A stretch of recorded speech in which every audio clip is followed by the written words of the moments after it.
It is just a glorious spring day here at Neyland Stadium as today the Tennessee Volunteers close out spring practice with the Dish Network Orange and White Spring Football Game. Hi, everyone, and welcome to Neyland Stadium. Bob Kessling and Tim Priest of the Vol Network with you today as Tennessee wraps up spring drills. Coach Derek Dooley, his first spring here. It's been a challenging one, to say the least, Tim. It has a lot of young football players, and you've got two brand-new quarterbacks that he's having to deal with and try to get into the offense. Let's talk a little about these quarterbacks. They just got here in January, so they've had to learn this new offense. They have Matt Sims, the son of the very famous Phil Sims, a junior college transfer, is in the league. Tyler Bray, a very highly touted high school recruit, is in here early, and he's in the mix trying to be the starter. It's been a total rebuilding job on the offense when you figure new running back, new quarterback, new offensive line, and a new terminology. So it's been challenging. It really has, and one of the bright spots there is Taron Poole, a backup at running back last year, has certainly had the best time of it of anybody offensively in the scrimmages. Defensively, Tennessee is rebuilding again, but some people to build around. One of those is Chris Walker, Nick Reveiz. They hope to have back. He's been, of course, coming off that knee injury. And then Jansen Jackson in the secondary. So some pieces there to build on. There are. There's probably a little more talent defensively than there is offensively. Jansen Jackson will be one of the best secondary people in the conference next year. Chris Walker and Ben Martin give Tennessee two defensive ends with a lot of experience and a lot of speed. They have totally split this team. They put the seniors, they split them up equally, and then there was a draft. So this will be a game today. There'll be 10-minute quarters, and then we'll just keep score like a regular football game. Kicking will not be live, and the quarterbacks won't be, but everything else will. Down on the field is Mike Stoll, former Tennessee All-SEC offensive lineman. And, Mike, let's start there. That's where one of the big rebuilding processes has gone through this spring in that offensive line. They got to replace 5 starters. They have to replace everybody on the offensive front, Bob, and that is a big challenge. When you are in the SEC, if you can run the football and you can control the line of scrimmage, you're going to be successful. 5 people, brand new, starting. The biggest question mark right now is at center. Victor Thomas, Cody Pope, they are battling right now to get that position, but that is a very difficult position to do. You have to snap the football, you have to get everybody on the same page, calling the assignments and calling the blocking schemes. Neither one of these people has played center, so being able to adjust, being able to get the football to the quarterback correctly, making everybody on the same page, and you have 5 new people across the board, that really makes it a big challenge. That is going to be a big challenge for Tennessee as they go through the orange and white game and on into the summer. And all those new offensive linemen today get a test under fire here in game conditions. When we come back, we will set the lineups and also talk with Tennessee coach Derek Dooley as the orange and white game getting set here at Neyland Stadium on Sports Saturday.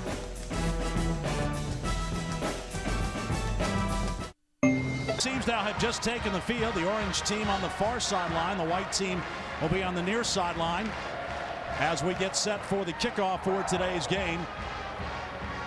And Tim, I haven't seen the last note as to who's favored in this football game today. Well, it might come down to John Adams versus Jimmy Himes as the two celebrity coaches. We may get to see which one has the right call at the right time.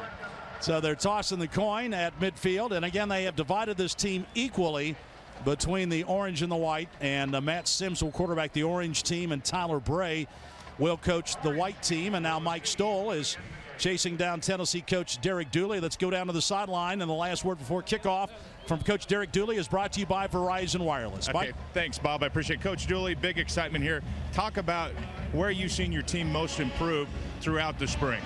Well, I think the biggest thing is learning a new system, not just X's and O's, but also staff expectations. And I've really seen a good comfort level between the coaches and the players and the players and the coaches over the course of the spring. On a spring game like this, as you get going, what do you look for as a coach, and what are you really trying to point out? Well, I think the biggest thing is setting some values of how we're going to compete. I hope we go out there with great toughness and a tremendous effort and some good discipline to start forging a brand for how we compete next fall. Okay, thanks, Coach. Good luck to you. Bob, he's ready to roll. I think he is. Very intense. You can tell Timmy's very bright and understands he's building the foundation right now. He's a law school grad. Yeah. He's a law school grad. We've been needing a lawyer in this league a long time. The white team will kick it off to the orange. Derek Dooley, of course, a great pedigree. His dad, of course, the legendary Vince Dooley in the College Football Hall of Fame. He coached under Nick Saban on some of those great LSU teams. He's been the head coach at Louisiana Tech the past couple of years, and now in here as the head coach at the University of Tennessee. So the white team will kick it off. They'll go from right to left. Kickoffs are not supposed to be live. We will see about that. David Oku and Eric Gordon will drop deep to return this kickoff, and it'll come from Chad Cunningham. And I guess, Tim, that's one area that they're pretty sure on who the place kicker and the punter is. They're still auditioning for the kickoff guy. They are, and Derek Dooley has as much emphasis on the kicking game as any coach. That's an early in practice session as opposed to a late in practice session with him. He's put a lot of emphasis on improving Tennessee's special teams. Before we kick it off, let's pause 10 seconds for station identification, produced by IMG. This is the Vol Network.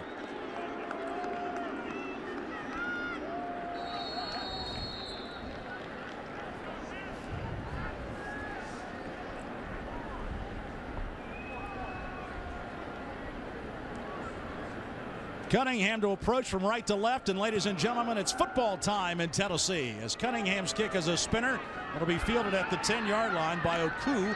Cuts to the middle of the field to the 20, 25-30, and tripped up as he gets out across the 35-yard line to the 37. A return of 29 yards for David Oku. The last word from Coach Derek Dooley was brought to you by Verizon Wireless. Sign up for the Vols Connection and get the latest team news directly from the Vols to your phone.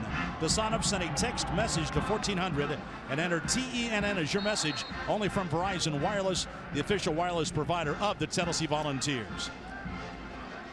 And so here comes the orange team out. 1st and 10 from its own 37-yard line. Matt Sims, the quarterback, under center, and everybody jumps before the first ball was snapped. So that'll cost him 5. Tom Ritter is the official today. This is an SEC crew. Dead ball, offside, 93, defense, 5-yard penalty, remains first down.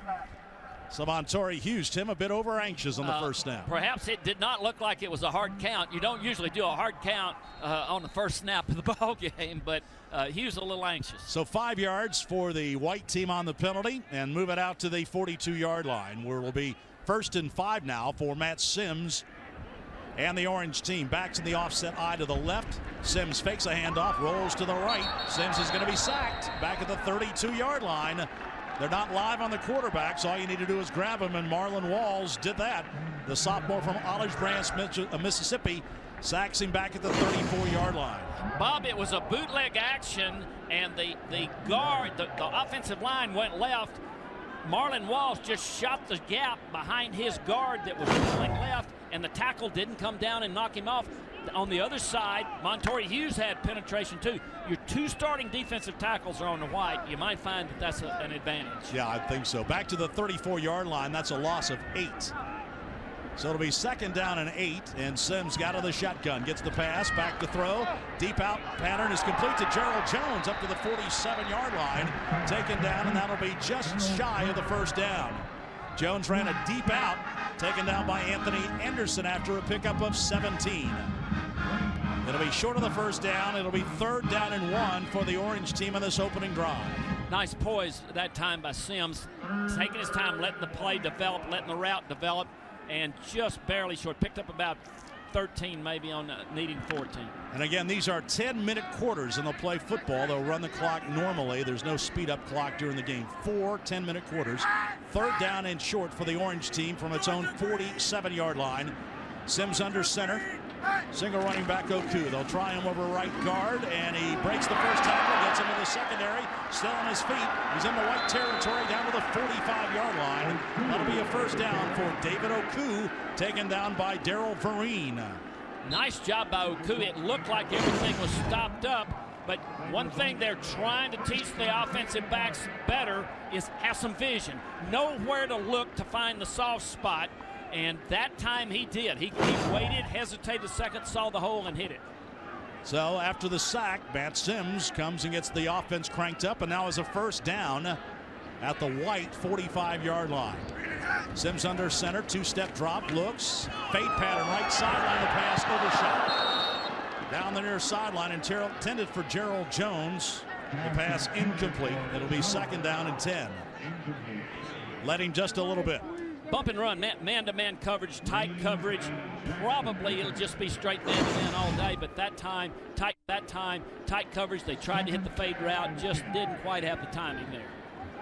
He had a step down the sideline on Stephon Rains, but the pass just over his fingertips. 2nd down and 10 for Matt Sims and the Orange team. Tony Williams down at tailback for the Orange as they operate from the white 45-yard line. Direct snap, inside handoff goes to Williams, and he's taken down in his tracks by Austin Johnson, the middle linebacker. Austin, who last year was a fullback on the team, and they converted him to middle linebacker this season, but Tim, that's where he played in high school. He did. He had some incredible numbers in high school in North Carolina in tackles as a middle linebacker. And I tell you what he's getting a break with right now is Tennessee's starting defensive tackles probably this fall are Montorie Hughes and Marlon Walls. They're playing right in front of him, and they're really clearing it out for him. Loss of 3 that time for Williams, and so now it'll be a 3rd down and 13 for Sims as he drops back to throw. Pressure, dumps the pass out in the flat. That's complete.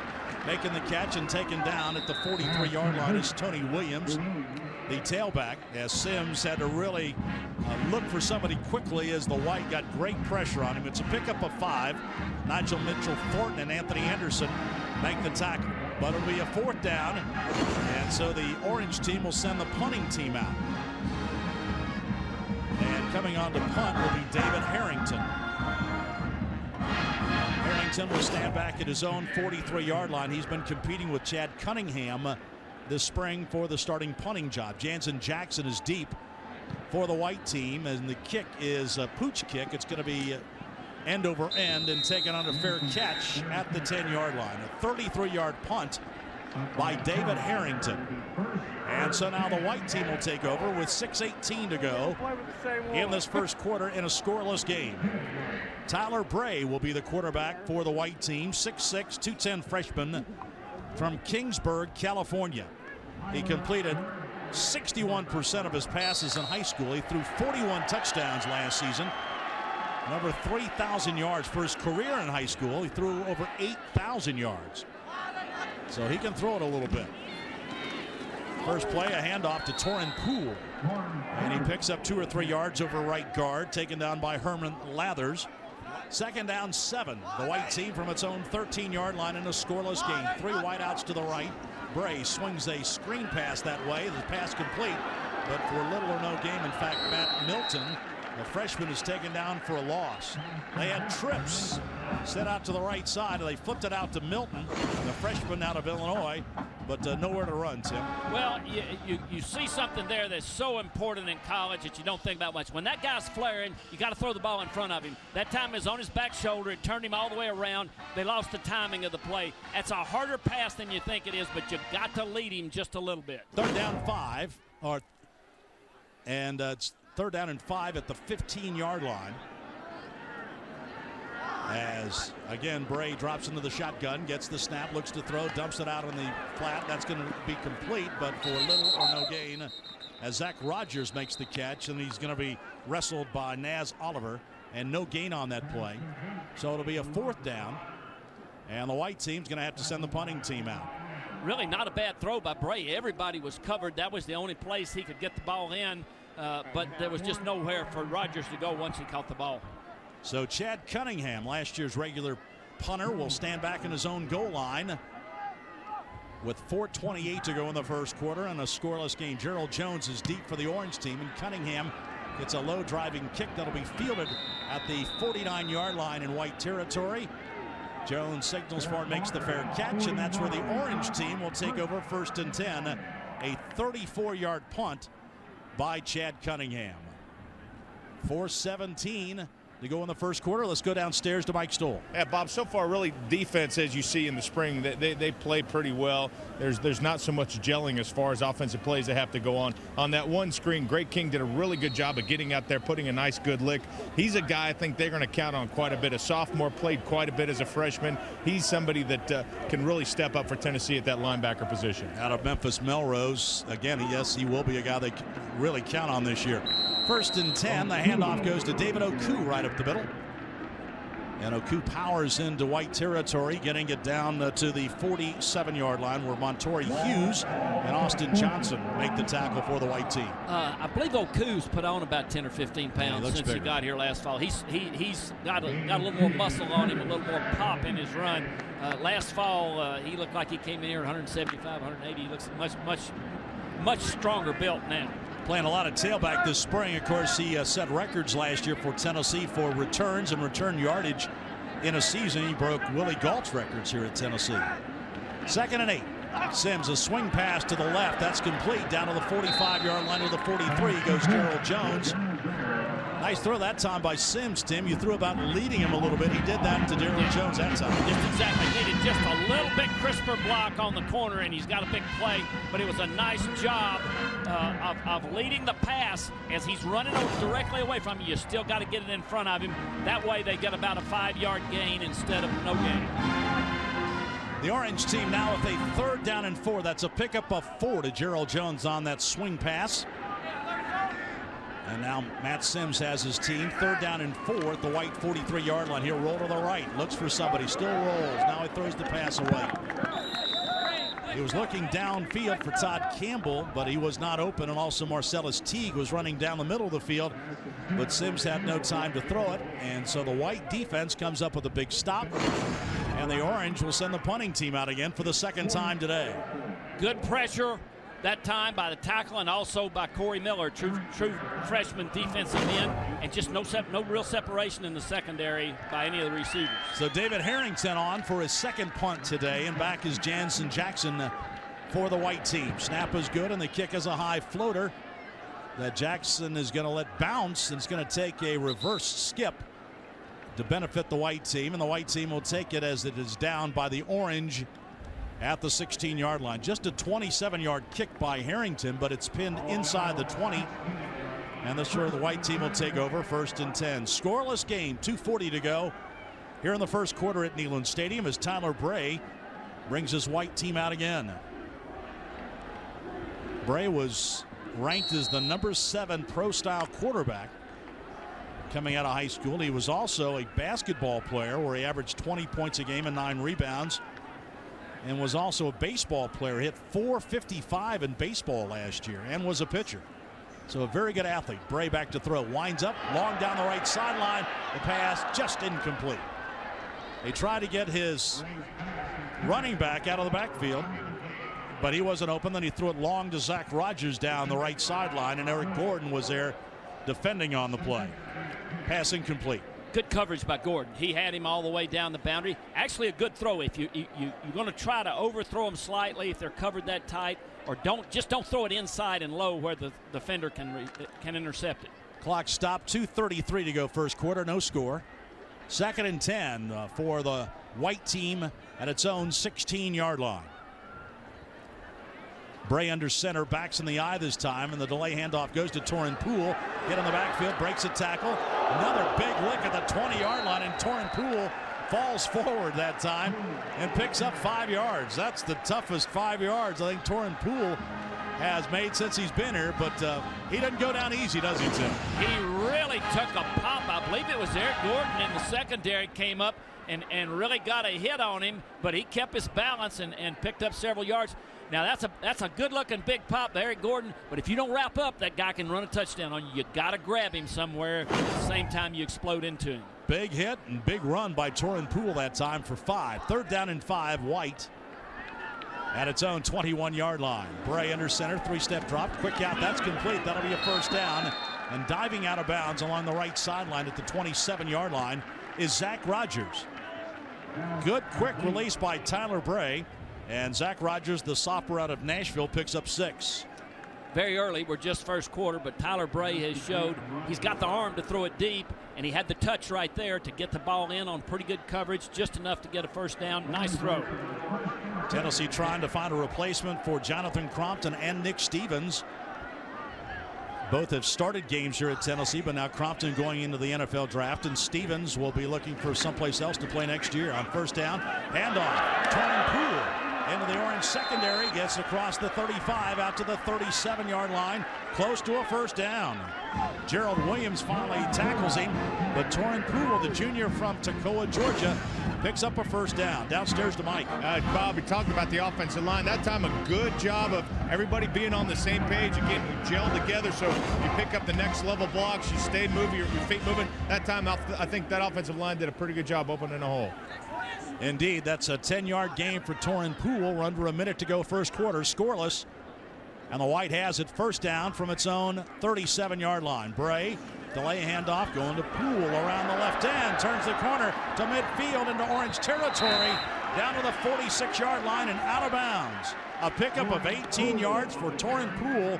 Finally shoved out of bounds by Tyler Wolf. Tim, he's been the star of the spring and so far the star of this game.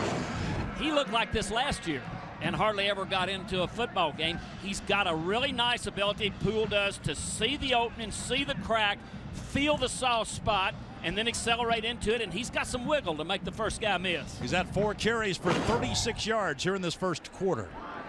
Last year, he only carried the ball 10 times all season. The year before, he carried it 22 times. Hand off to him this time. He's fenced in, and they shove him out of bounds. At midfield, he's going to lose some yardage that time as Eric Gordon finally got there to shove him out of bounds after a loss of 5. And so the first quarter is in the books. After 1 quarter here at Neyland Stadium in the Dish Network Orange and White game, our score is the White 0 and the Orange 0. Back in a moment. This is Tennessee football on the Ball Network.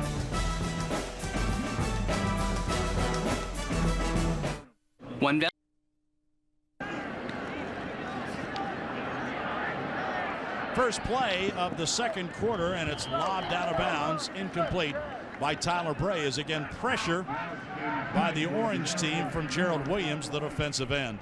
And they're just not able, off that bootleg look, they've not been able to break anybody open. A trailing receiver from the other side or a receiver releasing on the side of the bootleg. Nobody's really been able to get open to make it easy on the quarterback. White in the first quarter, 31 yards rushing, the Orange 0. Passing yards, the Orange 22 and the White 8. So total plays and total yards, 39 for the White, 22 for the Orange in the first quarter. We are scoreless. Here's Bray, gets the shotgun, fires over the middle. The pass is dropped down at the 37-yard line, intended for Matt Milton, and couldn't hang on to it, but a good throw. Right on target on that 4th down play, and so the Orange will get the ball back. That was a good throw, though, Tim. Oh, it was. I really liked Tyler Bray's poise. The rush was coming from the outside. Instead of flushing, he stepped up in the pocket. What you want a quarterback to do, hit Milton right between the numbers. I don't know, maybe he didn't get his head around fast enough. So the punt team comes out for the White. And again, it'll be Chad Cunningham to punt it. He boots it a high spiral that is going to be fielded at the 12-yard line by Gerald Jones in the fair catch.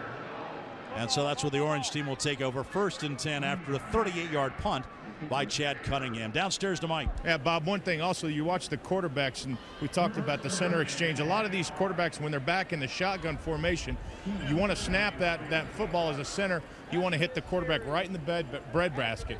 These snaps are a little bit high. What that does is it throws the timing off just a little bit for the quarterbacks to where they can't really look down the field as much. They got to look the football in and then find the field. So that, I think that's important as well. They got to get better at. It's Jim Chaney, the offensive coordinator. John Adams, his celebrity guest coach, was standing right next to him, I'm sure, giving him words of wisdom. There's a fumble on the handoff on the first play as Tony Williams has the ball knocked out of his hands, and it's picked up. And there's a penalty flag down, picked up by the White team. It was picked up by Stephon Rains on that fumble, but we'll see what the penalty is. It's going to be offsides against the White, so you can wipe off that fumble. But that was almost the first turnover of the game. Really shows you the importance of playing mistake-free. Wipes off a huge play. Offside, number 90, defense, 5-yard penalty, replay first down. Stephen Folks, the Tennessee lineman who was offsides. So instead of having the ball, 1st and 10 deep in Orange territory, the Orange has a 1st and 5. Some mistakes on both sides that time, the fumble and then the offsides penalty. 1st and 5 for the Orange at its own 17-yard line. Sims back to throw, looks right, fires a deep out, that's complete. Nice jumping catch at the 26-yard line by Gerald Jones. Looked like a basketball player going for a rebound. Jumped straight up in the air and grabbed it. A pickup of 9 and a first down. That was Sims' best throw of the day. It was. He had some mustard on that one. Got it to the sideline quickly. Nice play by Jones. Third catch of the day for Gerald Jones. And Sims, second quarter. Sims under center, backs in the offset eye to the left. Sims fakes a handoff, sets up, throws a high pass. It's going to be batted for and knocked away from Marcellus Teague. They were battling down there as Teague was going with Stephon Rains and also with Darrell Vereen, the linebacker, who came back to help. That ball, Tim, looked like he just slipped out of Matt's hands. Yeah, I believe it did. I thought he got hit when he released it, but I don't think that was the case after looking at the replay. It just didn't come off his hand cleanly.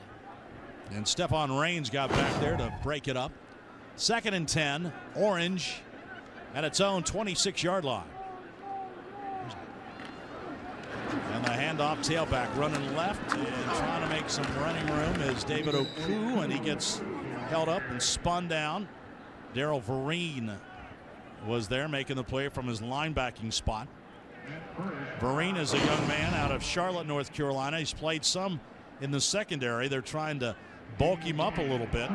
He's only 5'11" and 221. But Tim, the one thing they like about him, he'll strike you. He can run too. He can run. The converted running back. 3rd down and 9. That's a pickup of 1 for David Oku. So now out of the shotgun is Matt Sims on 3rd down and 9.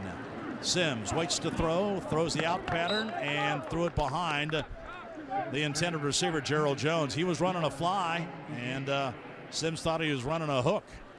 So the pass sails out of bounds. Vereen actually blitzed from the defensive left side, put some extra pressure on Sims, and made him, I think, release the ball before he wanted to. I guess they are going to let him blitz a little bit. Well, they blitzed that time. Or sometimes those linebackers just run in there when they they're can't not supposed stand to. it. That's right. They've got to do it right. once in a while. They just go sometimes. No score, and the Orange team's going to punt it away again with 8:03 to go in the second quarter. As Harrington gets the snap and gets it out of there. A low driving kick, and again a fair catch at the 35-yard line for the white team. Jansen Jackson, again, they are not returning back punts. And so the white team will come back on offense with 7:55 to go in the second quarter and scoreless. So we start play here on this drive for the Orange team. The handoff goes to the tailback, and Tony Williams bucking ahead. Basically a gain of 1. Williams, the freshman out of Alpharetta, Georgia. He scored 7 touchdowns in a high school game once. Williams had a great spring last year, and then after it was over, blew his knee out and has had to come back from ACL surgery. So sometimes it takes you got to get all the way through the spring and maybe get into the fall season before you feel comfortable again. Big back, though. Tony Williams picks up yardage on first down.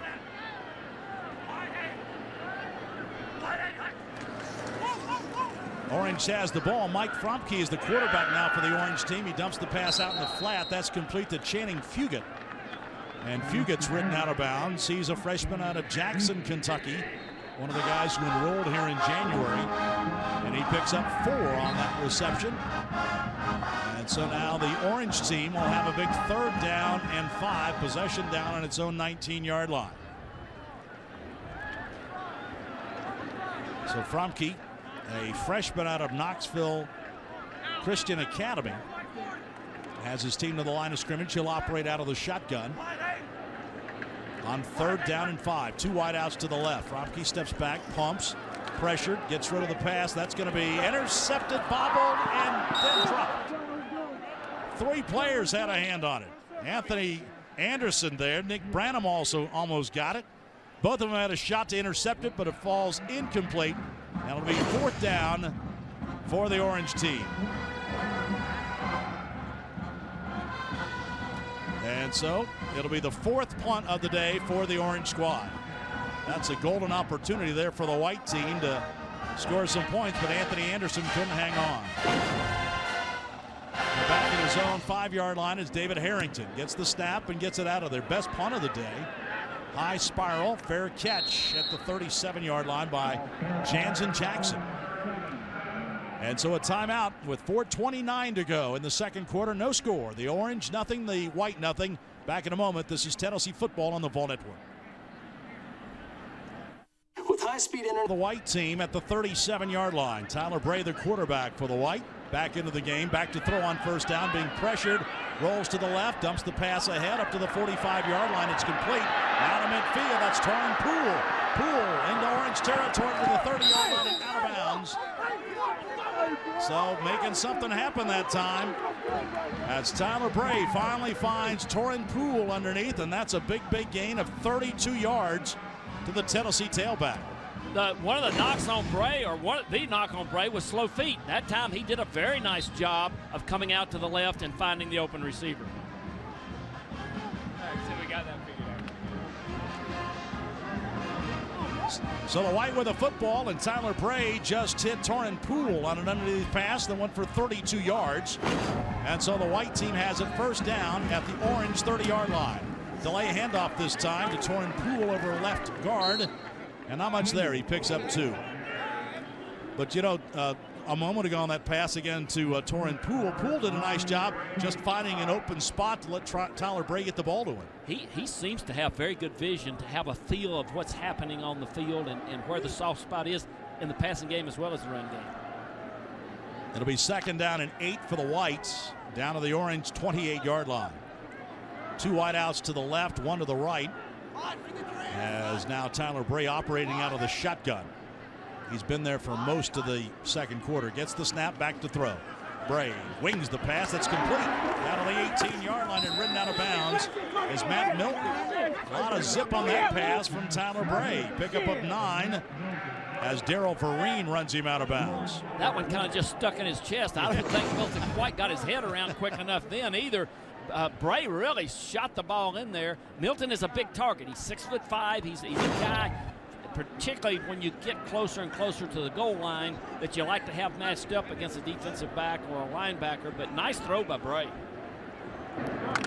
And so that'll make it a first down for the White team down to the 19-yard line. Wideouts on either side. And a couple of tight ends. Bray back to throw. T-step drop. Fade pattern. Left corner of the end zone. The pass incomplete. Too far and out of bounds. Intended for Denarius Moore. Being covered by Naz Oliver over there. So the pass incomplete. Good coverage by Oliver. Just a little too far on the throw by Bray. But nicely. I mean, nice touch. He's just a little bit too far out.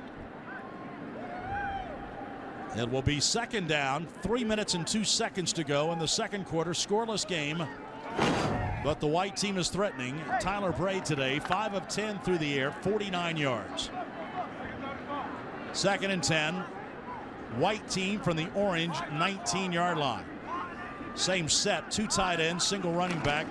Wideouts on either side, and Bray this time lines up and throws a quick dart on a slant pattern intended for Denarius Moore, and that one sails incomplete off his fingertips. He had some mustard on that throw too. He did. He got too anxious that time. They'd run the fade route before, so they had set up the quick post route by doing that, but he just got too anxious and overthrew. If he just takes just a half a tick longer and gets it down in low, that ball might be a touchdown. You know, Tim, one thing about Tyler Bray, he's 6'6". He stands in there nicely. He's a pro-style quarterback, and he steps and throws. He does. Got a nice arm. There's no doubt about that. Third down and 10.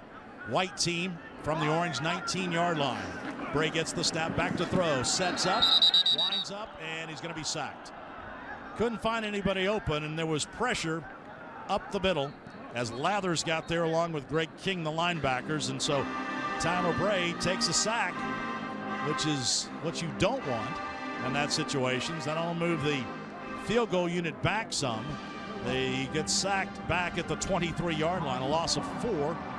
And so now the field goal unit comes on, and Chip Rome will attempt this field goal for the White. This will be from the 31-yard line. It'll be a 41-yard attempt for Rome. There's the snap, the kick on the way. It's spinning toward the uprights, and that kick is good.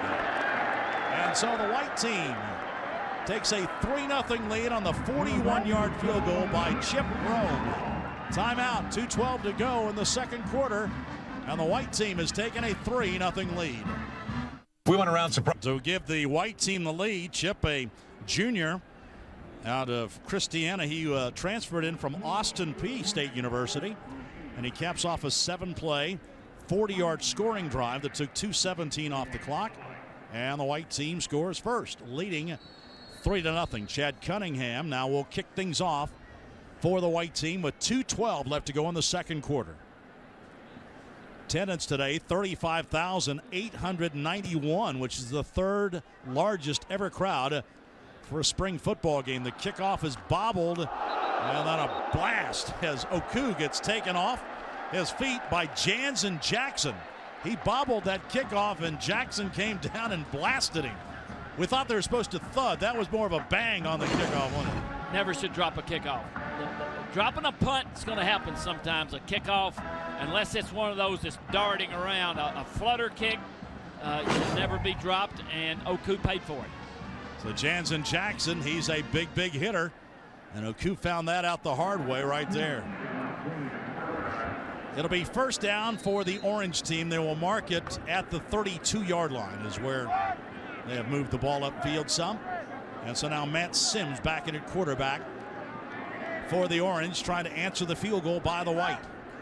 Sims back to throw on first down. Has the ball knocked out of his hands from behind as he went to throw, as Montori Hughes came behind him and just hit his arm as he moved it forward. The pass is incomplete. It'll be second down and 10.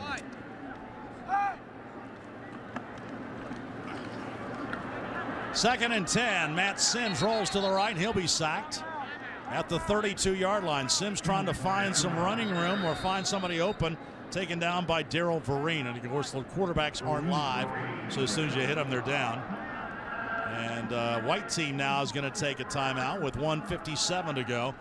Sims today 4 of 8 through the air for 31 yards. Tyler Bray 5 of 11, 49 yards through the air. Earlier today, the University of Tennessee, Dish Network, and Adidas unveiled the 2010 All Your Might Power T-shirt campaign. Now available at the UT Bookstore, Alumni Hall, Hibbett Sports locations across the state. Seats from this year's campaign will benefit the University of Tennessee and its students. So join the team and pick up your All Your Might Power T-shirt. For more information, visit utsports.com. Presented by Dish Network, the official sponsor of the 2010 Tennessee Football Power T campaign. Pass by Sims is broken up by Jansen Jackson on third down and 9. And so the punt team will come in as the pass is incomplete. Behind Gerald Jones. Every third down is a blitz. They just have not been picked up, and the quarterbacks just don't have time to make the plays. Jansen Jackson steps back to receive this punt from David Harrington. The snap's good, and Harrington gets it out of there. A spiral that is not going to turn over. Be fair caught, though, at the 34-yard line. And that's where the white team will take over after a 34-yard punt. Neither team has really been able to sustain a long drive. Mike, I guess right now, and you knew this was going to happen because there's so much chemistry that goes into the offensive line. You can just tell these guys are trying to get used to playing with each other today. Yeah, I think you're right. And Tim talked, third down they blitz, and that is not only your offensive line, that's your backs and quarterbacks, everybody being on the same page to get the formation, the blitz pickup, and finding the open receiver. So still a lot of work for that offensive unit. First down and 10. Tyler Bray pump fakes, fires long down the middle of the field. That pass is going to be off the fingertips down at the 22-yard line of Denarius Moore. He almost outran that throw, but just off his fingertips.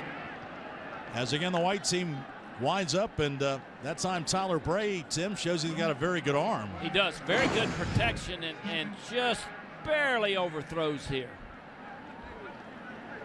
Tim, I really like the way he steps and throws. Yeah, he steps up into the pocket instead of being flushed.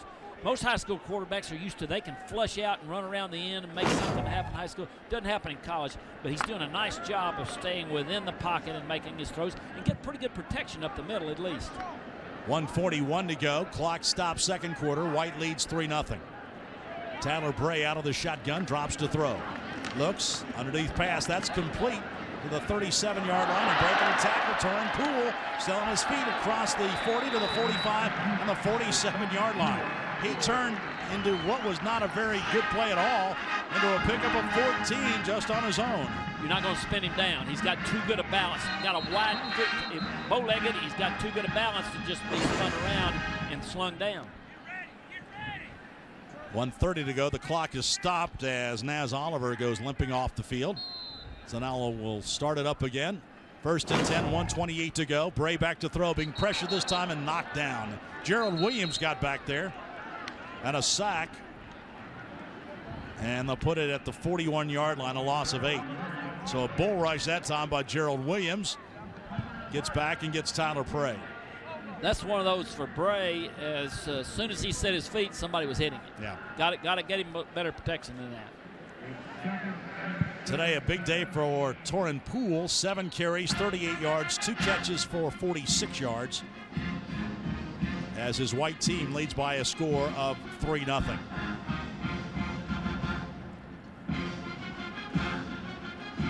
So there's now 1 minute and 23 seconds remaining in what has been a rapidly moving first half. Bob Kessling, Tim Priest, Mike Stoll, our Vol Network crew with you today here from Neyland Stadium as we wind up spring practice 2010.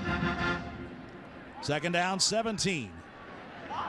Matt Bray, Tyler Bray out of the shotgun, gets the snap and drops. Looks, winds, deep out pattern is going to be incomplete, and a pass interference flag comes down as Rod Wilkes runs into the intended receiver, Matt Milton, before the ball got there.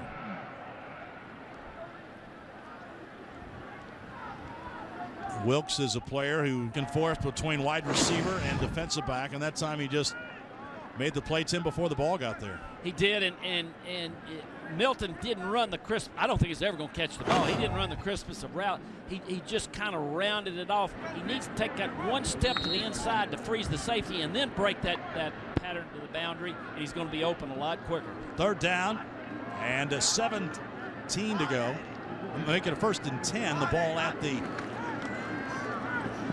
44-yard line. The pass is downfield and complete down to the 35-yard line again to Matt Milton. So on the pass interference penalty, the white team able to move the ball. And that time Tyler Bray right on target down to the 35-yard line. Under a minute to go here in the 2nd quarter. Again, Tyler Bray winds up and fires complete underneath to his tight end, Ben Bartholomew, down to the 27-yard line. You're getting a feel for Bray. Looks like he knows how to run a 2-minute offense. Get him in and out of the huddle, good crisp throws. Gets him up to the line of scrimmage, down to the 26-yard line. Bray back to throw, little pass underneath, that's complete, down to the 20, down to the 15, still on his feet and battling is Torin Poole, down to the 12-yard line. That'll be another 1st down. And they'll stop the clock with 37 seconds to go in the first half. Greg King makes the stop. And so Tyler Bray, the freshman, trying to operate this 2-minute drill and get his team into the end zone. Bray gets the snap, quick out pattern. That's complete down to the 10, to the 5, and shoved out of bounds is Ben Bartholomew, short of the goal line, down to the 2-yard line by Greg King. So Bartholomew now playing offense this year and playing fullback. He's played tight end some. Of course, his brother Will was a great fullback here at Tennessee, and his granddad Sam, also a great player at Tennessee. Here's a pass into the end zone. That pass is incomplete, intended for Torin Poole on 2nd down and short. And so now it'll be 3rd down. 3rd down and right at 1 yard to go from the 4-yard line. The White trying to tack on a touchdown here before the end of the half. 25 seconds to go. 3rd down and 1. You've got Milton on the left, who's 6'5", lining up against Eric Gordon, who's 5'10". Might see a jump pass that way. 25 seconds to go in the half. The White leads 3-0. Pass that you want him to jump for, not a jump pass. Yeah. Excuse me. So this time Bray will go under center. Pulls his tailback on 3rd down and short from the 3-yard line. He's going to throw a pass deep right corner. That pass is going to be into the checkerboards and caught by Denarius Moore. Touchdown for the White. Another good throw by Tyler Bray. The ball was toward the left hash mark. Everybody thought they were going to run up the middle, but then Bray looked right through a long pass into the corner of the end zone, and Denarius Moore makes the catch. Veteran play by Moore. He created a little contact with the defensive back and then spun back to the outside to make the catch. Got a little separation by doing that, but not enough contact that you would get an interference call. So Denarius Moore gets the touchdown reception. The extra point is good by Rome. And the White team scores with 21 seconds left to go in the first half to take a 10-0 lead on the catch from Tyler Bray to Denarius Moore. White team going to kick it off, a short pooch kick. It's going to be fielded at the 22-yard line by an up back, and getting it out across to the 32-yard line has been landing the tight end, and he's going to be taken down at the 31, and that's where the orange team will take over with 21 seconds left to go in the second quarter. The orange team trying to get on the board here, being shut out. And so it'll be first down for Matt Sims. He'll have 21 seconds to operate. I think a lot of this goes back to Chris Walker drafting for the White team the two Tennessee starting defensive tackles. They pretty much controlled the football game when the Oranges had the ball. 21 seconds remaining. And Matt Sims trying to get a score here before the end of the half. Sims out of the shotgun. Back to throw. Sets up. He fires up in the middle. The pass incomplete, intended for Gerald Jones down at the 40-yard line. 16 seconds to go. So Sims will have one more shot. Perhaps, maybe two.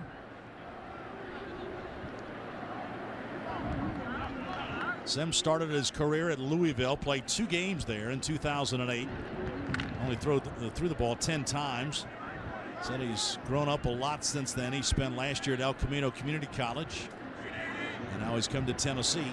And he quarterbacks the orange team. He's back to throw again. Has time. Fires over the middle. That pass is going to be intercepted maybe. Gerald Jones and Jansen Jackson battling for it. They both got there at the same time. Darren Miles also coming out of there. Darren Miles comes up with the interception.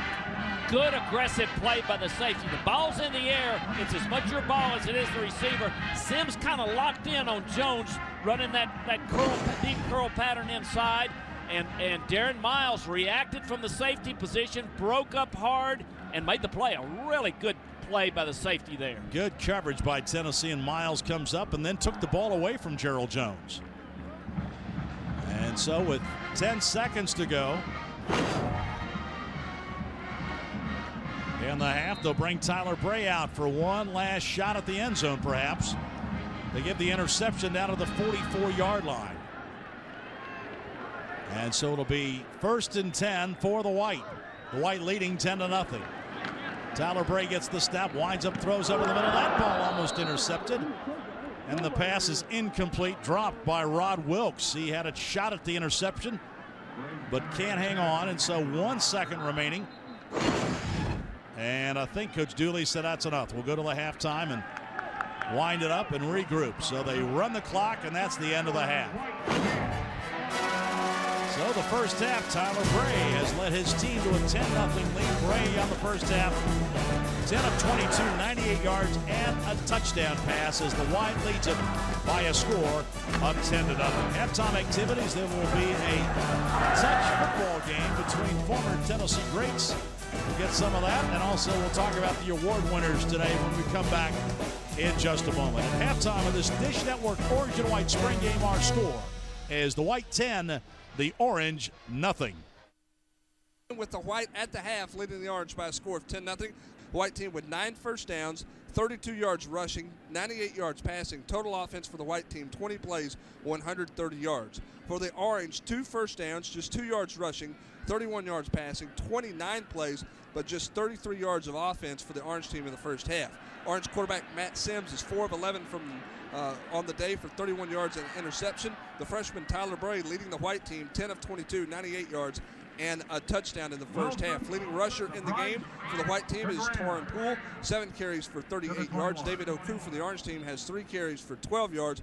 Tony Williams, 2 carries for -2. Sam Edmond, 2 for -2 for the white team. Leading receiver is Poole, 3 catches for 60 yards. Matt Milton for the white team has 3 catches for 20 yards. Bartholomew, 2 for 18. Denarius Moore, 1 for 3. It was a touchdown. For the orange team, Gerald Jones has 3 catches for 25 yards. Tony Williams, 1 for 5. And Channing Fugate, the freshman fullback, 1 for 4 for the orange team in the first half. And at the half, it is the white leading the orange by a score of 10-0. And let's go down to the field and join Mike Stoll, who's with the head coach of the Volunteers, Derek Dooley. Mike? Thanks a lot, Brent. Here with Coach Dooley. Coach, so far your thoughts on the first half? Well, great job in 2 minutes by the white team. Tyler Bray did a good job getting them down there. Denarius made a big play. But it's mistakes, like always, that make the difference in the game. Had a big PI, and that changed the drive around. So I'll be looking for the orange team to come out the second half and see if they can turn it around. You've been practicing 2-minute drill throughout the whole, every single practice. You've emphasized that. Why so much emphasis on the 2-minute drill? Well, so many games are won and lost in the last 3 or 4 minutes of the game. And usually if it's a 1 or 2 possession game, anybody can win. So the teams that execute the best down the stretch generally win more games. All right, Coach, thanks a lot for your time. Brent? Second half action coming up with the Dish Network orange and white game as the white leads the orange by a score of 10-0. This is Tennessee football on the Vol Network. Stoll back with you. Tim, they had the alumni game a moment ago, and Peerless Price, I wonder if he has any eligibility left. He can still fly. He looks fast, and our old colleague Jeff Francis, while he looks like he's not at his old playing weight, he's got a good arm and a quick release. He does. I was impressed. He does. He winged a couple of TD passes. The orange team kicks off to the white. Jansen Jackson on the return, and he gets out to the 30-yard line where he's taken down. So that's where the white team with the lead will have the ball. A 23-yard return by Jansen Jackson. The white possessions punted the first 3 times. Got a field goal and a touchdown on the last 2 possessions of the first half. And Tyler Bray, as Tim outlined, very impressive in that first half. Bray through the air, 10 of 21, 98 yards. And a touchdown as the freshman from Kingsburg, California leads his team out. First down from the white 30-yard line. Fake handoff, Bray turns. Now he's going to throw down the middle. The pass complete up to midfield. Spun down as Zach Rogers at they're going to put it at the 47-yard line. A gain of 17 yards for Zach Rogers on the good throw by Tyler Bray. Probably he's sacked in the game. There was somebody got a hand on him, but the whistle didn't come, so they let him keep playing. Nice throw. First down to the 47-yard line, still in white territory, and Tyler Bray brings his team up. 13-0 his senior year. So he's a guy used to winning. Handoff goes to the tailback, and not much there for Torrin Poole, taken down. A loss of 2 by Gerald Williams. Loss of 2, 2nd and 12. The white team with the ball at its own 45-yard line, leading 10-0. Bray under center, bunch pattern to the left. Bray on a end around and a throw down the field, incomplete. Tanner for Zach Rogers Zach Rogers on the pass. The pass was incomplete on that end around as Rogers running down the field trying to get open, and so it'll be a 3rd down pass. A play coming up.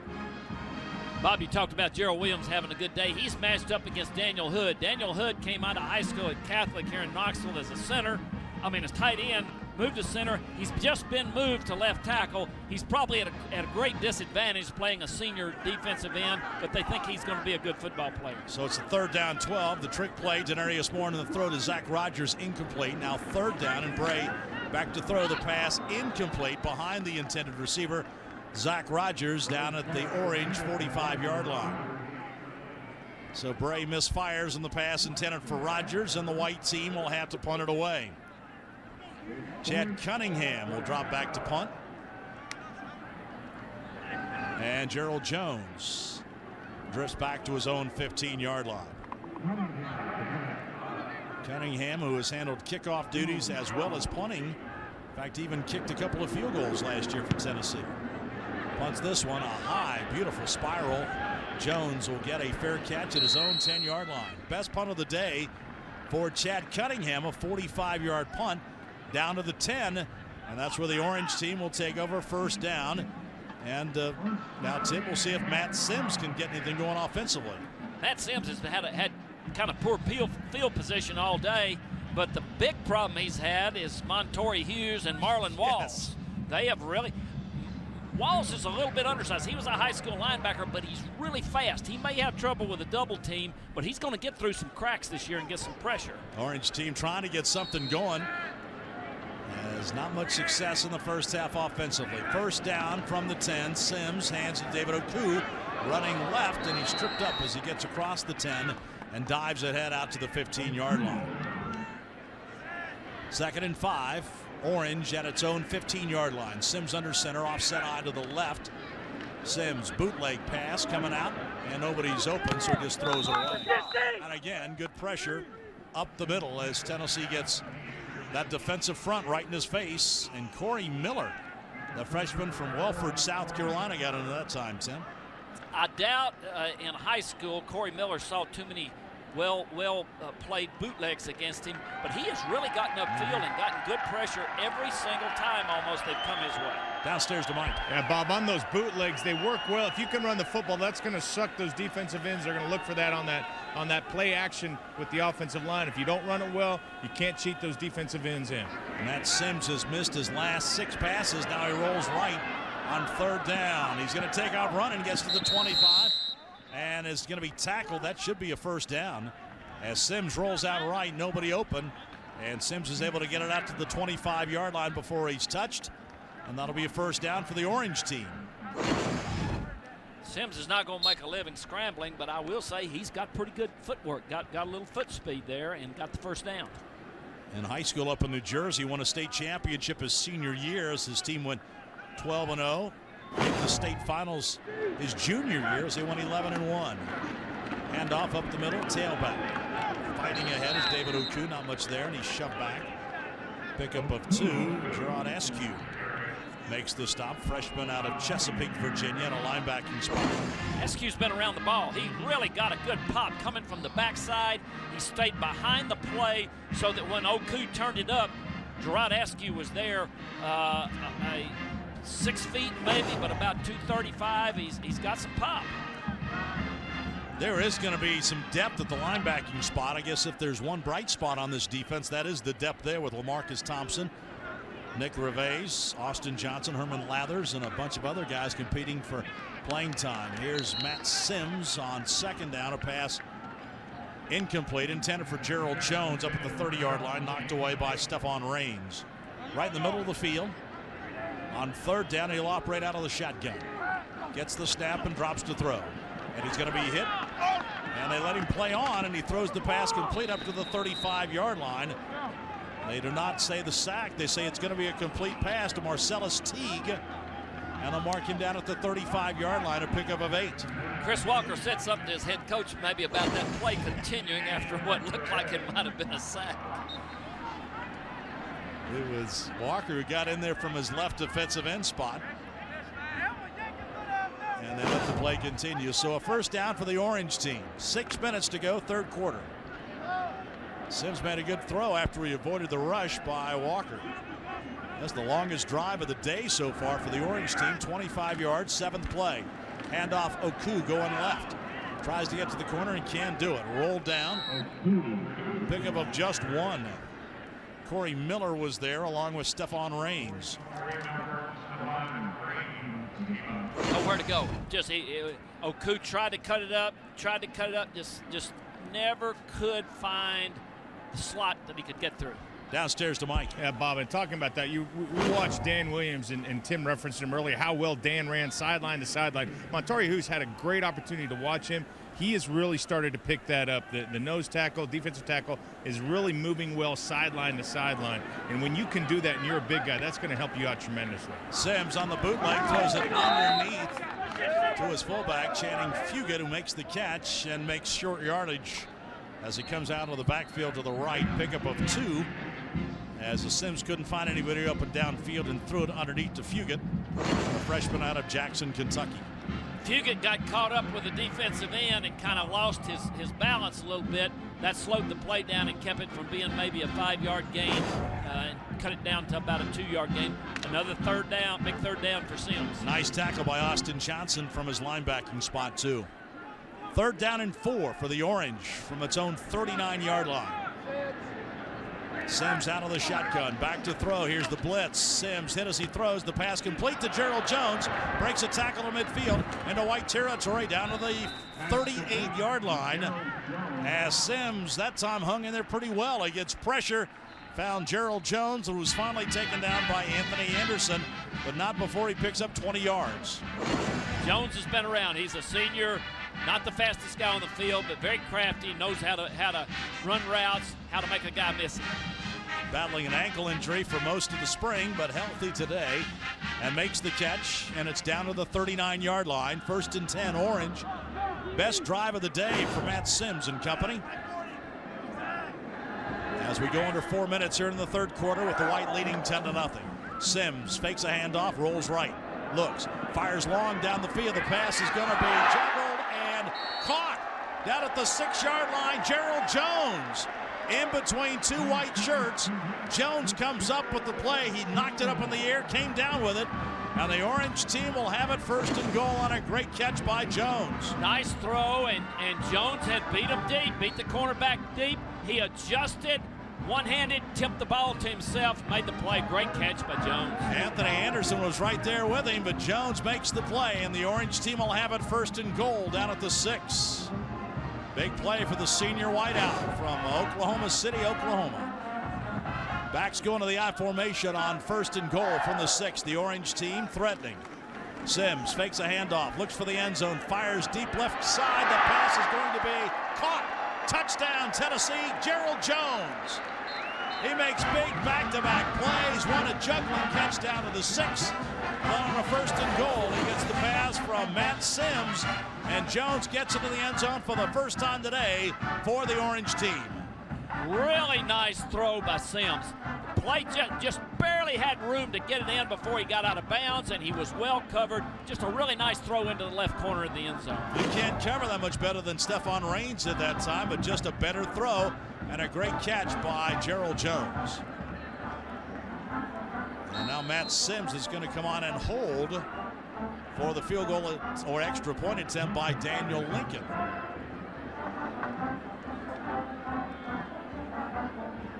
As Lincoln puts his team down, there's the snap, and the kick by Lincoln is up and good.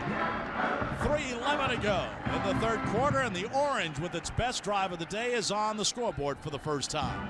With timeout, our score, the White 10, the Orange 7. Back in a moment. This is Tennessee football on the Fall Network.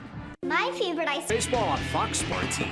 White 10, Orange 7, as the Orange team will kick off with Jackson and Denarius Moore deep for the White team. There's the kick. It's going to be a short one. It'll be fielded and bobbled at the 12-yard line by Jansen Jackson. It comes up the middle, and it'll be touchdown.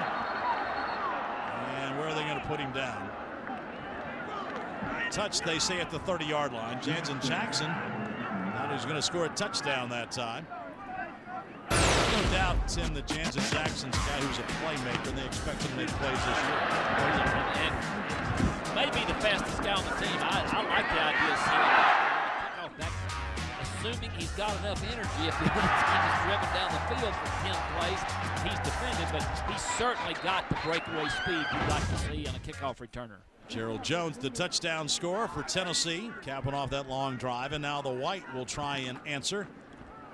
And on the first play, the handoff goes to Torin Poole, trying to turn the corner on the right side. It gets thumped down.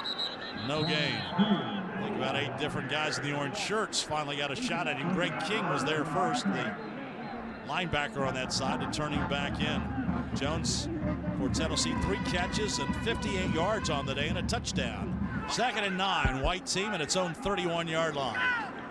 Rolling to the near side, Bray out of the shotgun, fires the pass, completed midfield on a diving catch by Denarius Moore. And Bray right on target that time. That was a missile. Knee high, that Moore had to catch at the 19 for a 19-yard gain. He was the only guy who could catch that ball. He Tim. wasn't, and I didn't think he was going to get his head around in time, but he threw it about 20, 25 yards on a string. Bray has been very impressive today throwing the football for this White team. We're under 2 minutes now. The White has it 1st and 10 at midfield. Bray under center, backs in the eye. Bray will hand it to Torrin Poole going right. And again, not much going that time as Bray falls forward for 2 or 3.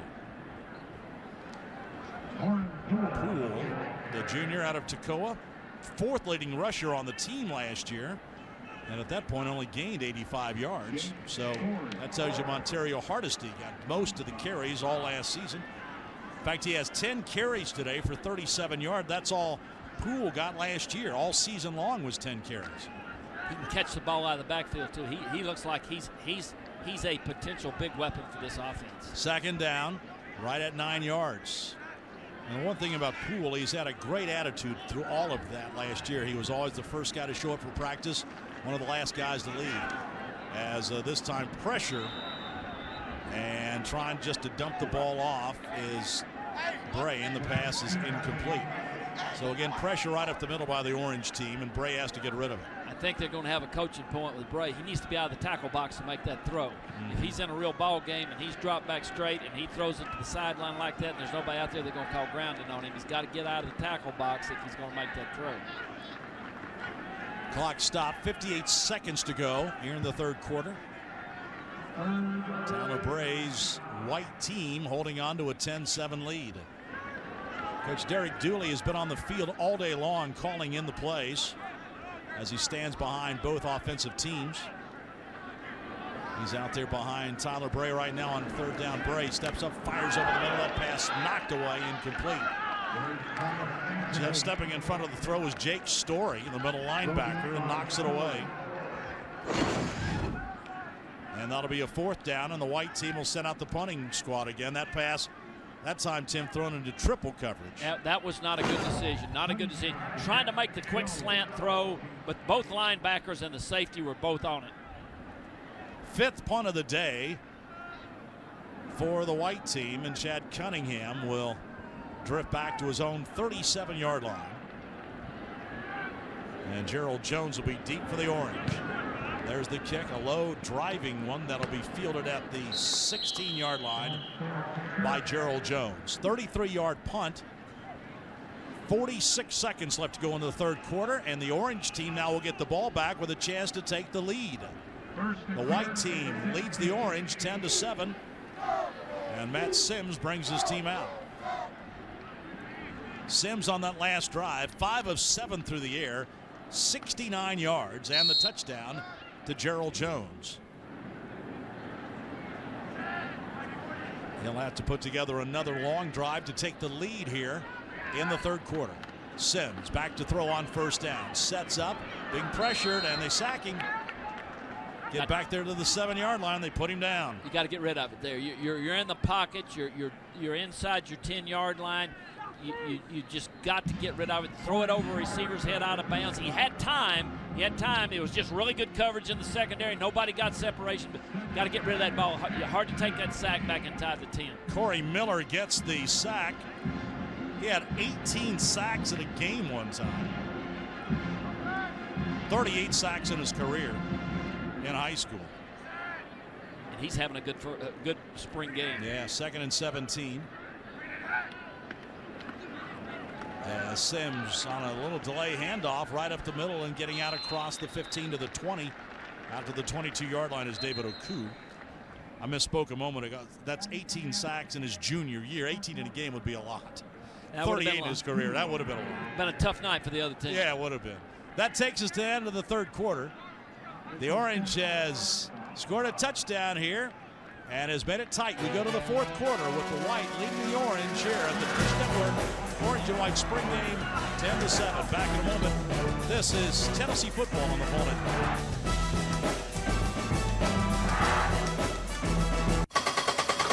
Priest, Mike Stoll and our Vol Network crew with you.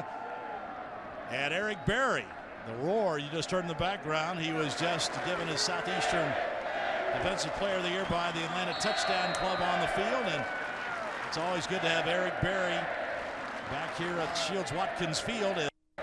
He's awaiting now the NFL draft, and some people think he'll be as high as the 5th pick overall. We'll see. But that comes up, and Mike Stoll will talk with Eric Berry here in just a moment as we start play in the 4th quarter, and the white team jumps off sides. No better representative of Tennessee football than Eric Berry. Isn't that the truth? Just as good a football player as I ever remember here, and that good as a young man. Indeed, and Sports Illustrated just had a marvelous article on him. And if you get a chance, get a copy of it this week, and it's just tremendous. Go downstairs to Mike, who's with Eric Berry. Thanks, Bob. We are here with Eric Berry. Just got his award, multiple awards. You got to have an extra closet or an extra trophy case for as many as you get just in college. No, not to expect what would happen in the NFL, but how has it been just coming back and knowing that you're moving on, but what today was like? Oh, man, it's great just seeing all the fan support, seeing all my teammates, and even the alumni that's played here before, like Al Wilson and guys like Peerless Price. I mean, it just feels good to be a part of that, that group of people, and I really do love it, and I love the fans also. So Thursday night is coming up, and it could be a big night for you. What has it been like just the last couple of weeks and waiting that anticipation? Man, I've been so anxious, so nervous about the draft coming up this next week, and I've really just been trying to stay busy playing the video game. I haven't been watching any TV, so I just kind of just been in my own little world, just trying to stay busy. Okay, and as you move on, obviously probably one of the best defensive backs ever to play at Tennessee. You got another young man that's behind you that's pretty good in Jansen Jackson. What advice have you given to him as you move on? The biggest thing I just been trying to tell him is, work as hard as he can and treat everyone around here with respect, because once the Vol fans get behind you and once the people that bleed orange get behind you, there's nothing you can't do, because you'll have support from the fans forever, whether you're winning, losing, or whatever. But the biggest thing I told him is just make sure he keeps working and make sure he stays on his grind, and everything will work out for him. Well, Eric, it's been a pleasure watching you play, and as a former football player at Tennessee, you are everything that's right about Tennessee. Congratulations. Best of luck to you in the future. Thank you. Bob, like you said earlier, a class act with Eric Berry, and probably one of the greats here to go down wearing orange. No question about that. And Tim, it was amazing to watch Eric Berry step right in as a freshman and make an impact, and you could just tell he was special from the very first day he stepped on campus here. He had the intangibles that you just don't find in very many football players. And then they had, I noticed from that article you're talking about in SI, they picked up on it too. You just don't find safeties that are great ball hawks and great hitters too. You got one or the other. You just almost never get somebody that can do both. He can certainly do both. And the thing is, now granted, he had a lot of interceptions early in his career, but last year he did what he had to do, and that was he stepped up in the box and he made tackles for the defense. He sacrificed his personal stats to help this defense be better, and you don't see guys do that much, especially these days. Team player all the way, and that's got to impress the guys in the NFL. There's a punt by David Harrington. That's his best punt of the day. That's a boomer. And it's going to be taken at the 35-yard line. So we wish Eric Berry just all the best. And he'll be one of the top picks to go in New York City this week. And Tim, I would say anybody who gets him will not only get somebody that's going to help him on the field, but help him in that locker room. Oh, he definitely will, and it'll be exciting for Tennessee fans. Be another guy coming out on that stage Thursday night will be Dan Williams. Mm-hmm. Somebody's going to pick him as one of the first 2 or 3 defensive tackles on the board. We mentioned Dan Williams before and what a great job he did last year. And, Tim, with Dan last season, it was interesting to see it finally just all click in for him. I mean, he finally understood what he needed to do. I think he really gained a lot from Monty Kiffin's defense and that style. That made him into a very good football player. He did, and he's a guy that came here kind of as a package deal to get Malcolm Rawls, who left here and went to Memphis. He wasn't highly recruited, but he had that work ethic, and he just kept getting better and better. He got his body, he got some extra weight off, got strong, and he just tore up the defensive lines in this league for the last 2 years. He sure did. Offensive lines. Yeah, Eric Berry and Dan Williams, both key members of that Tennessee defense the Volunteers have to replace coming up this coming season. Here's Torin Poole up the middle, out close to the 40-yard line. Picks up 5. And Rod Wilkes comes up from the safety position to make the play. Derek Dooley building the foundation here at Tennessee, and And Tim, from day one, he's had a plan, and he knows what he needs to do and has to do to get this team back to a championship caliber. He does. Now he's got to sign a few of those first-round draft choices. That'll make life a lot easier. 3rd down and 5. As Tyler Bray brings his team to the line of scrimmage, the ball at the 39-yard line. 7:15 to go in this 4th quarter. 2 wideouts to the right. Bray, 3-step drop, quick slant, and a crunch at the 48-yard line. The pass incomplete, intended for Denarius Moore, and he got right in the middle of the orange sandwich that time, shaking his head a bit. He reached up about helmet high to catch it, and LaMarcus Thompson, reacting out from his linebacker position, really popped him and knocked the ball loose. LaMarcus played a lot of football here. He needs to be a big part of Tennessee's defense in the fall. 6th punt today for Chad Cunningham. LaMarcus was a 2-sport star in high school. LaMarcus was an outstanding linebacker out of Lithonia, Georgia. He was also captain of his golf team for 3 years.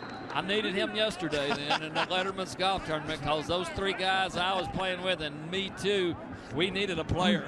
We needed LaMarcus Thompson. Well, he can hit it a long way. That's out to the 24-yard line. And today, as Matt Sims takes the field, he's 9 of 18 for 100 yards. Tyler Bray for the white team, 12 of 29, both have a touchdown. Sims' interception came at the end of the half.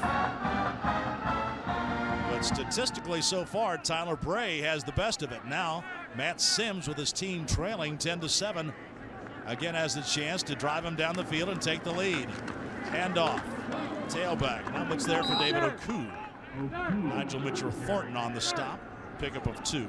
Mike, they're just not able to get enough mesh, enough coordination to really get much running game going at all. Yeah, they just, the offensive line, like I talked before, is that unit where you have to get a lot of reps together. You all get on the same page. Everything works off of double teams getting to the second level. If you're not working together, you really don't know how you kind of fit in together to pick up a block. And so far, it's just kind of obvious. They're not really, they're a bit tentative. They're not sure exactly how each other's going to work together. 2nd and 8. Bray back to throw, fires down the middle into coverage, and that pass is going to be intercepted. Intercepted by Stephon Rains at the 43-yard line. So Matt Sims throws into coverage that time, and the pass intercepted by Rains, and the ball goes back to the white. That time, Tim Sims trying to make something happen and just threw into too many white shirts. He did. He if you're going to make that throw, that can't be on the line. You got to throw it up and let your receiver run in the boundary, run under it. And that time he tried to throw it on a string. He had a tight end open down the seam. He just didn't see him. 2nd interception of the day for Matt Sims. And Stephon Rains, the junior out of Dalton, Georgia. Big play for the white. So now Tyler Bray trying to take his team down the field with 6:07 to go and put this one away. His team leads 10-7. Bray dumps it out in the flat behind the intended receiver. Torin Poole incomplete. As Matt Sims talking things over with offensive coordinator Jim Chaney on the sideline. 2nd and 10. As Tyler Bray will be under center. 4-man front, make it a 5-man front. Bray swings the pass out left. That's complete. Denarius Moore makes the first miss, and now he races down to the 40-yard line. Denarius Moore showing some shifty moves. Makes a big gain out of that. Greg King finally puts him down after a pickup of 17 yards. And again, that looks like an easy throw, but it's not. The receiver is running directly away from you toward the sidelines. He hit it right on the money. He got it right in front of him, and that way Moore had time to make a move and get by the first defender. Moore was the 2nd leading receiver on the team last year, had 7 touchdowns, which led the team, and he had 40 catches on the season, which were 6 behind Gerald Jones, who led the team in receiving. 5.5 minutes to go. Tyler Bray has his team down to the orange 41-yard line, leading 10-7. Bray swings this one out to the right side. That pass is incomplete. Intended again for Denarius Moore. Same play. This time, instead of going left, they went right, and the pass a little bit low, incomplete. Tyler Bray brings his team up. He was an accurate passer last year in high school. He completed 61% of his throws. He's being pressured, lines up, fires long for the end zone. That pass is going to be knocked away and an incomplete in the end zone. Intended for Denarius Moore, who turned into a defensive back, actually, as they had to knock the ball away from Prentice Wagner, who was getting set for the interception in the end zone. Not Bray's best throw. That time, I believe Wagner has a chance to make this interception if he steps up, if he comes back to the ball just a little bit, instead of waiting on it to come to him, come to the ball there at the end, and you've got a chance to make the interception. Instead, he waited for it, and that gave more time to break in front of him and really knock the ball down. 3rd down and 10 for the Whites from the Orange 40-yard line. 5:20 to go, clock stop, 4th quarter. And Bray goes back under center. Bray drops back, sets up, pressured, fires over the middle. The pass complete down to the 25-yard line. Complete to Matt Milton, who was taken down. Pick up a 14. That'll be a 1st down as they mark Milton down at the 27-yard line. Milton is a great example of a guy who came in here, graduated high school early. In the fall, he might get lost in the mix. This spring, he's been an area of concentration in the pass game. He's got 4 or 5 catches in this ball game because of that. So much help get in early and get to practice. And he's that big receiver you're looking for. He's 6'5" and 220. 1st down to the 26-yard line. Bray back to throw. Sets up, got time, fires down the left sideline, incomplete. Again, threw into double coverage, kind of just threw that ball away. The ball at the 26-yard line. Bray under center. Back to throw. Fires over the middle. Little safety pass. That's complete to Torin Poole, the tailback, fighting his way down to the 15-yard line. And that should be a 1st down. You've got to like Poole, the way he makes the first guy miss and often the second.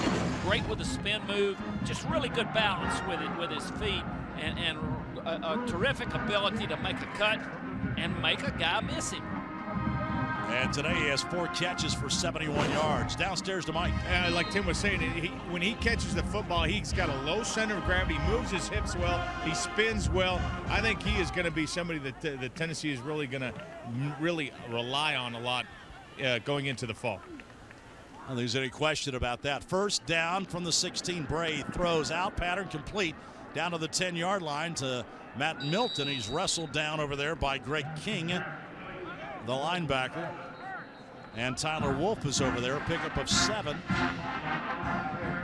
And it will be 2nd down and right at 4 as again Tyler Bray showing a lot of composure for a young freshman taking this team down the field. He looks physically a lot like Eric Ainge. Ainge had enough of a rifle arm to get those kinds of throws in there. That time Bray showed the same thing. 2nd down 3. The ball at the Orange 9-yard line. Bray under center. Little draw going to Torin Poole looking for running room, and he's stuffed at the line of scrimmage and shoved back. Maybe 1. 3rd down and 3. Bray under center, back in the offset to the right.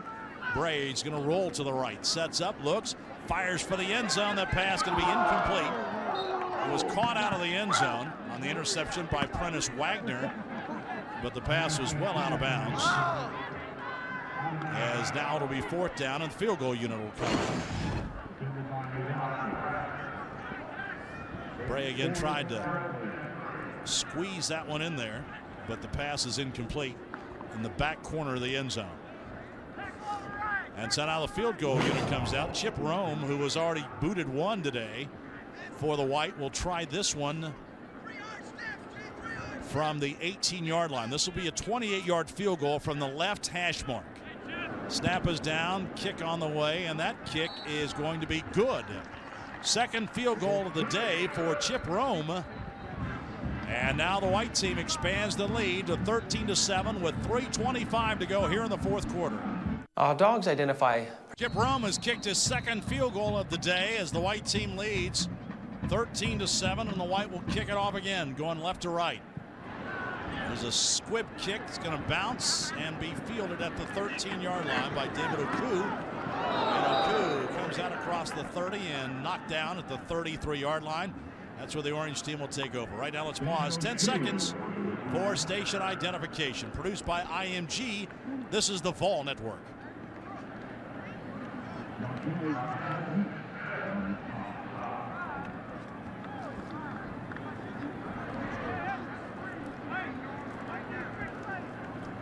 .325 to go, fourth quarter. The Orange is trailing 13-7, and Matt Sims will bring his team out.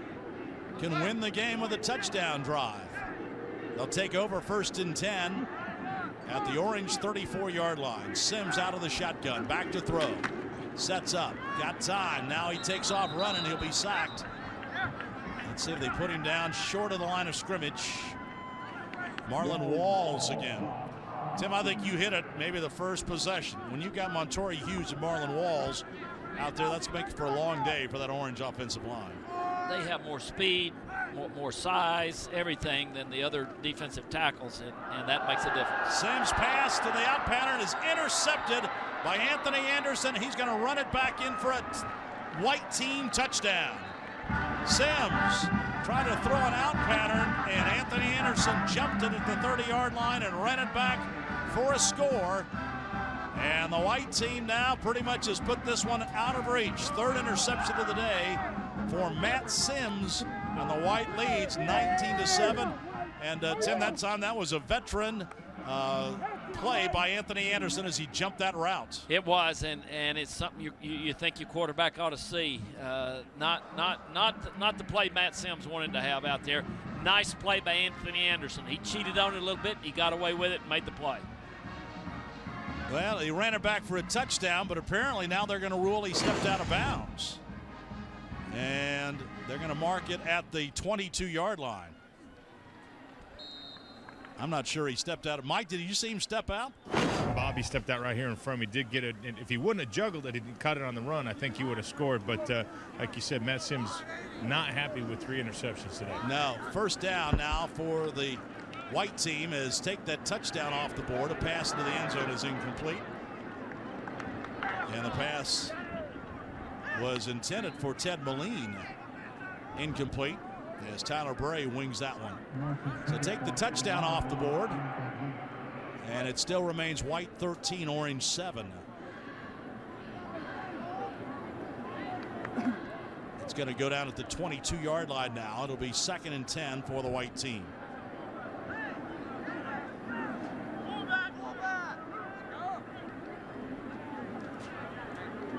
As Tyler Bray looks over to the sideline.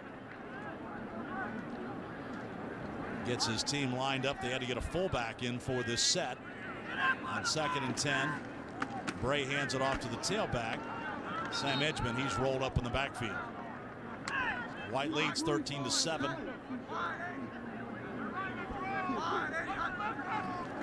Back to throw. Bray winds up, fires deep, long, and incomplete down the right sideline. It's intended for Moline, incomplete. Moline, one of those freshmen that came in at midterm out of Miami. Really good coverage by C.J. Fleming. He was right up into Moline the whole way. Just no way for Moline to make the play on the ball. Good defense on a flare route deep down the boundary. And so Rome now will come in to try a 42-yard field goal from the left hash. He's kicked 2 today. This will be his longest attempt. Kick on the way, plenty of leg in that one, and that kick is good.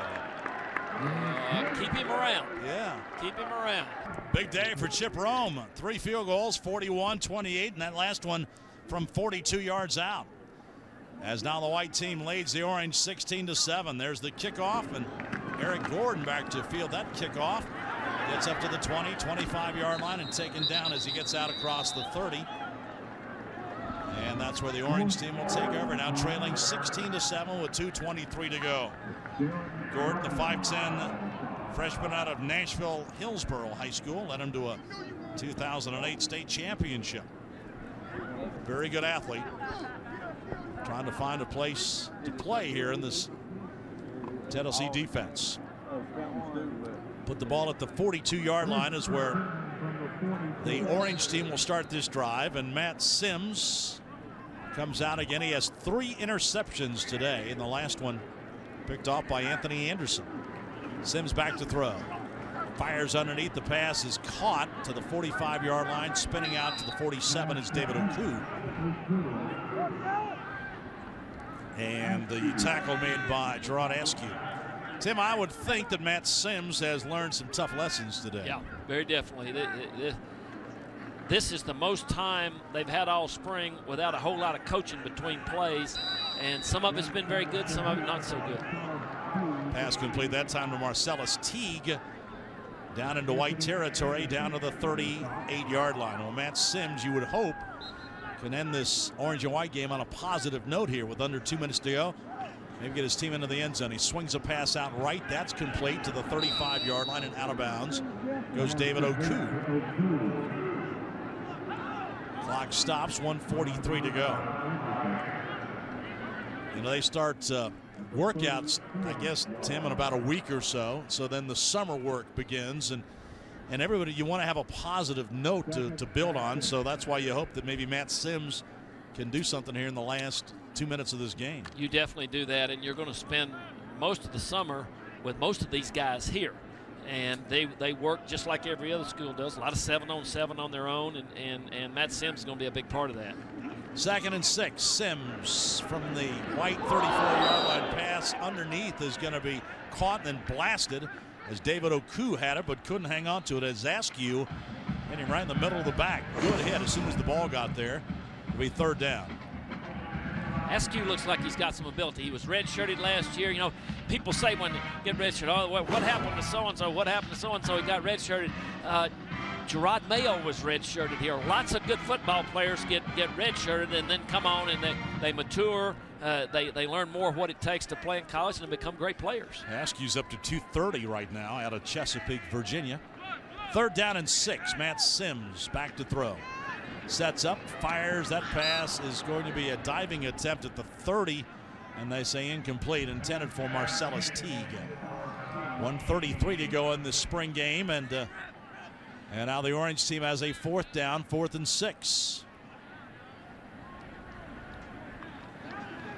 Now, the one thing about all of this game today, now the coaches and the players will have this film to study and look at, and the coaches get to see these guys in an actual game situation and make evaluations off that and tell the guys what they have to work on all summer long to get better. 4th and 6 for the Orange from the white 34-yard line. Back to throw is Sims. Sets up, pressured. Sims now fires long for the end zone. That pass incomplete, and the white will take over with 1:24 remaining. The white team now will take the victory formation, and Tyler Bray will just kneel down.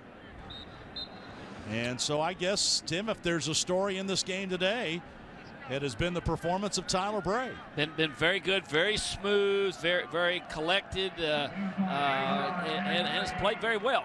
I think some of the young football players have played well. Guys like Corey Miller at defensive end, some of those, Matt Milton at wide receiver, but Bray has had poise. I think this is probably his best performance of the spring. He's coming on and more and more and more. Nick Stevens leaving gave him a chance for more repetitions, and he's taking advantage of it. So the clock ticks down to 0, and the white team has won today as Tyler Bray leads the white to a 16-7 victory over the Orange team here at the Dish Network Orange and White Spring Game. The track is Darlington. One little slip here and you're into the wall.